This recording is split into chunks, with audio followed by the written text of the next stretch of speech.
Good morning प्यारे विद्यार्थियों।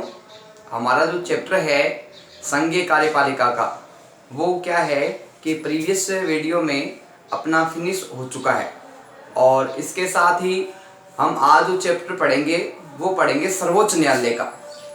सर्वोच्च न्यायालय के अंतर्गत हम अध्ययन करेंगे न्यायालय के गठन का और उसके साथ साथ सर्वोच्च न्यायालय व उच्च न्यायालय की जो कार्य और भूमिका है उसके बारे में हम विस्तार से चर्चा करेंगे। तो सबसे पहले हम जो सर्वोच्च न्यायालय है यानी अपने जो न्यायपालिका है उसका प्रमुख रूप से अध्ययन करेंगे, प्रमुख रूप से उसके बारे में कुछ जानकारी है वो आपको देंगे। इसके साथ ही सरकार के जो अपने 3 अंग हैं उन 3 अंगों जैसे व्यवस्थापिका, कार्यपालिका और न्यायपालिका, इन तीनों अंगों का विशेष रूप से पर्याप्त महत्व रहता है। लेकिन अगर सबसे विशेष महत्व की बात करें तो इसमें न्यायपालिका का है वो विशेष महत्व रहता है, क्योंकि न्यायपालिका का प्रमुख कार्य होता है न्याय की व्यवस्था करना, न्याय को प्रदान करना और न्याय के लिए जो प्रक्रिया न्यायालय के पास में आती है उसका पूर्ण रूप से समाधान करना, समस्याओं का हल निकालना। तो एक प्रकार से कहा जाए तो न्यायपालिका का प्रमुख कार्य है कि अनुचित और उचित का जो भेदभाव है उसको दूर करते हुए प्रमुख रूप से न्याय प्रदान किया जाता है। वो प्रमुख कार्य किसका है? न्यायालय का है।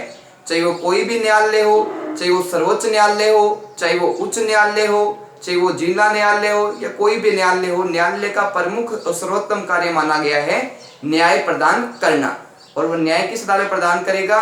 किसी भी प्रकार का, किसी भी स्थिति में, किसी भी व्यक्ति के साथ किसी प्रकार का भेदभाव किए बिना सबको समान रूप से क्या है? न्याय प्रदान करेगा। तो हम सबसे पहले अध्ययन करेंगे न्यायपालिका से संबंधित कुछ महत्वपूर्ण बिंदुओं का। बात आती है सर्वोच्च न्यायालय की। सर्वोच्च न्यायालय है वो देश का सबसे बड़ा न्यायालय है। सर्वोच्च न्यायालय है वो क्या है? देश का सबसे बड़ा न्यायालय है और यहाँ पे समस्त जो प्रक्रियाएं हैं उसका हर प्रकार से समाधान किया जाता है। इसके साथ साथ एक प्रकार से कहा जाए तो जो अंतिम न्यायालय भी हम इसको कह सकते हैं, यानी इसके ऊपर कोई भी न्यायालय नहीं है और सर्वोच्च न्यायालय इसको सर्वोत्तम न्यायालय भी कहा गया है। इसके जो न्याय द्वारा जो निर्णय दिया गया है या इसके जो फैसले होते हैं उनको प्रत्येक न्यायालय में, चाहे वो उच्च न्यायालय हो, चाहे वो जिला न्यायालय हो, चाहे वो अधीनस्थ कोई भी न्यायालय हो, सर्वोच्च न्यायालय के जो निर्णय होते हैं वो सभी जगह समान रूप से मान्य हैं। और सर्वोच्च न्यायालय द्वारा जो निर्णय दिया गया है उस निर्णय की जो उल्लंघन है या अवमानना किसी के द्वारा नहीं की जा सकती। अगर किसी के द्वारा सर्वोच्च न्यायालय के निर्णय की अवहेलना की जाती है या उसको नहीं माना जाता तो उसके ऊपर है वो अधिक से अधिक कठोर कार्रवाई की जाएगी। अब हम बात करेंगे सर्वोच्च न्यायालय से संबंधित कुछ महत्वपूर्ण बिंदुओं की, कुछ महत्वपूर्ण बातों की। सबसे पहले बात आती है विश्व के सबसे शक्तिशाली में से एक जो सर्वोच्च न्यायालय है हमारे देश भारत का, वो विश्व के सबसे शक्तिशाली, सबसे ताकतवर न्यायालयों में से एक आता है, क्योंकि यहाँ पे जो निर्णय दिया जाता है, यहाँ पे जो निर्णय की जांच की जाती है उसमें पूर्णतः क्या है? सत्यता होती है और किसी प्रकार का न्यायालय के ऊपर है वो दबाव या प्रतिबंध नहीं होता। जो ये न्यायालय है, सर्वोच्च न्यायालय जो न्याय के निर्णय देता है, जो इसमें फैसले किए जाते हैं वो सर्वोच्च होते हैं। इस कारण क्या है कि सर्वोच्च न्यायालय को विश्व में सबसे अधिक प्रमुख और विशेष माना गया है। बात आती है संविधान की व्याख्या और सुरक्षा में महत्वपूर्ण भूमिका। सर्वोच्च न्यायालय है इसको संविधान की व्याख्या करने का अधिकार है, यानी कोई भी बिंदु है, कोई भी नियम कानून है तो उससे संबंध अगर कोई भी विवाद है, कोई भी समस्या उत्पन्न हो जाती है तो सर्वोच्च न्यायालय को उसकी व्याख्या करने का अधिकार है, उसकी जांच पड़ताल करने का अधिकार है। बात आती है सुरक्षा में महत्वपूर्ण। इसके साथ साथ ये जनता को सुरक्षा प्रदान करता है, जनता को आत्मविश्वास की भावना देता है कि अगर उनके साथ किसी भी प्रकार का कोई भी अन्याय होता है, कोई भी समस्याएं आती है तो प्रमुख रूप से क्या है कि सर्वोच्च न्यायालय के द्वारा उनका समाधान प्रमुखतः किया जाएगा। बात आती है अधिकारों की सुरक्षा के लिए न्यायपालिका महत्वपूर्ण। अब आती है अधिकार क्या है। वह अधिकार जो व्यक्ति के सर्वांगीण विकास से संबंधित होते हैं, वह अधिकार जो व्यक्ति के व्यक्तित्व विकास से संबंधित होते हैं और व्यक्ति के विकास से जुड़ी हुई गतिविधियां उसमें सम्मिलित होती है, वो प्रमुख रूप से क्या कहलाते हैं, अधिकार कहलाते हैं। तो ये अधिकार व्यक्ति के लिए बहुत अनिवार्य रूप से बहुत जरूरी होते हैं और इनसे संबंधित जो सुरक्षा है उसका दायित्व किसके पास है, उसकी रक्षा करने का दायित्व किसके पास है, वो भी प्रमुख रूप से क्या है, न्यायपालिका के पास है। कि अधिकारों की सुरक्षा का दायित्व किसको प्रदान किया गया है, न्यायपालिका को प्रदान किया गया है।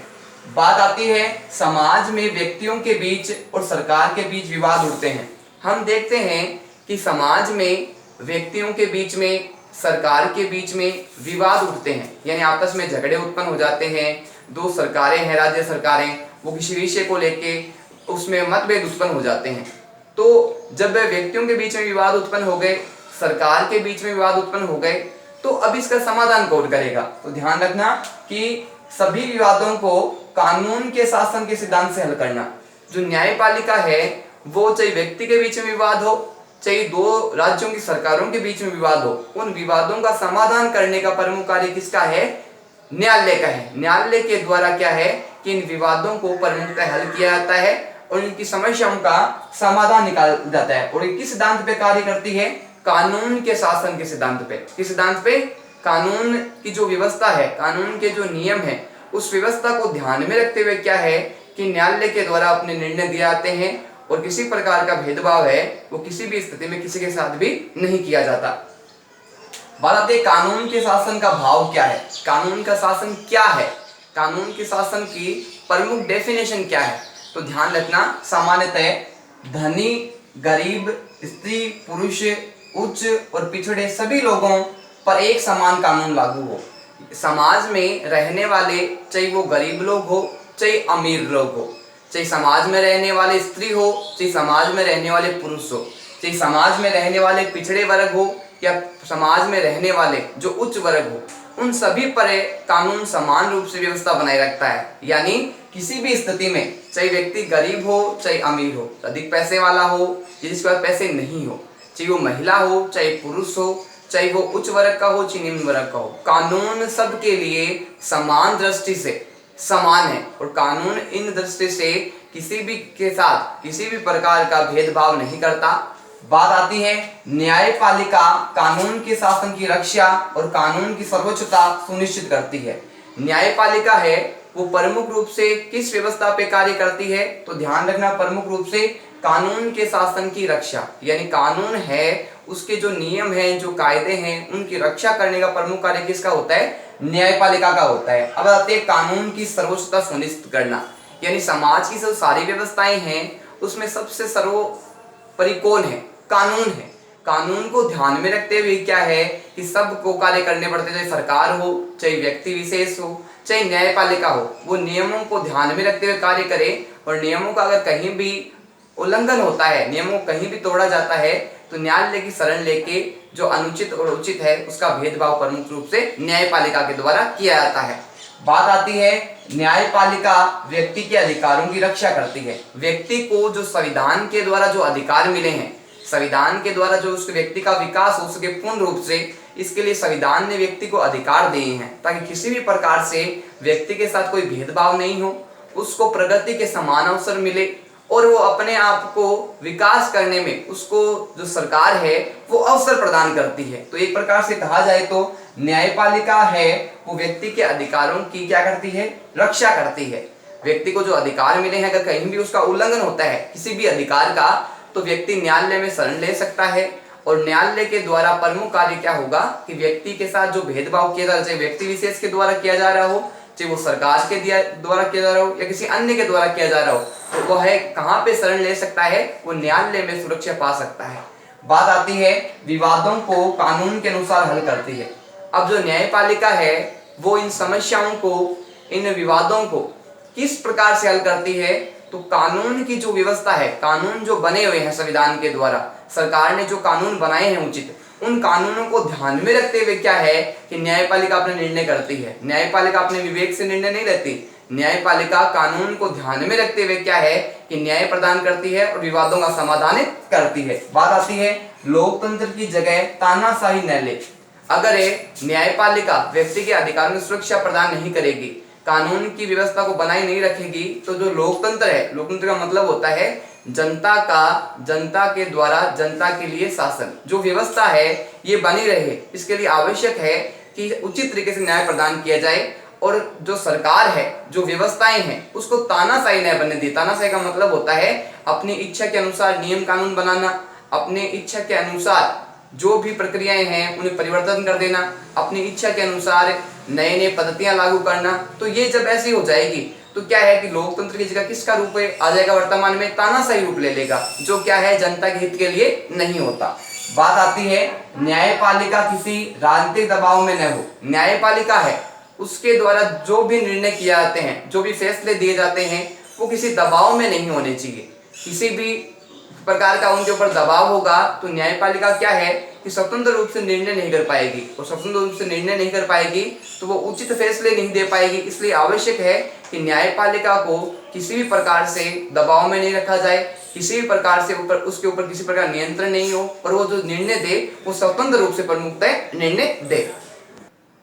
अब हम बात करते हैं न्यायपालिका से संबंधित जो अपने न्यायाधीश होते हैं उनके बारे में। बात आती है न्यायपालिका को स्वतंत्रता कैसे दी जा सकती है और कैसे सुरक्षित बनाया जा सकता है, यानी न्यायपालिका है उसको कैसे स्वतंत्र किया जा सकता है, उसको कैसे सुरक्षित किया जा सकता है, इसके बारे में विस्तार से चर्चा करेंगे, विस्तार से अध्ययन करेंगे। सबसे पहले बात आती है कि न्यायाधीशों की नियुक्ति के संबंध में विधायिका शामिल नहीं है, यानी न्यायाधीशों की जो नियुक्ति की जो प्रक्रिया होती है उसमें सरकार का जो अंग है विधायिका, उसको न्यायाधीशों की नियुक्ति में शामिल नहीं किया गया है। क्योंकि अगर उसको शामिल किया जाए तो क्या है कि वो अपने इच्छा अनुसार क्या है कि न्यायाधीशों की नियुक्ति करेगी, जिस कारण क्या है कि कई बार विवाद उत्पन्न हो जाता है, कई बार समस्या उत्पन्न हो जाती है, जिसके कारण क्या है कि विधायिका को न्यायाधीशों की नियुक्ति के संबंध में पृथक कर दिया गया है, अलग कर दिया गया है, उसको सम्मिलित नहीं किया गया है। बात आती है नियुक्ति में दलगत राजनीति की भूमिका नहीं। जब न्यायाधीशों की नियुक्ति होती है तो उसमें राजनीतिक जो दल है उनकी कोई महत्वपूर्ण भूमिका नहीं है। उन दलों को इसमें कोई विशेष महत्व नहीं दिया गया है और उनको पृथक रखा गया है। जिस प्रकार विधायिका को पृथक रखा गया है उसी प्रकार जो राजनीतिक है दल है उनको भी क्या है कि नियुक्ति के संबंध में, जो न्यायाधीशों की नियुक्ति है उसके संबंध में उनको अलग रखा गया है और उसमें शामिल नहीं किया गया है। क्योंकि न्यायाधीशों की जो नियुक्ति है वो स्वतंत्र रूप से होनी चाहिए, बिना किसी दबाव के होनी चाहिए, बिना किसी राजनीति से होनी चाहिए। इसलिए क्या है कि न्यायाधीशों की नियुक्ति के संबंध में विधायिका और दलगत राजनीति को है वो पूर्णतः पृथक रखा गया, पूर्णतः अलग कर दिया गया है।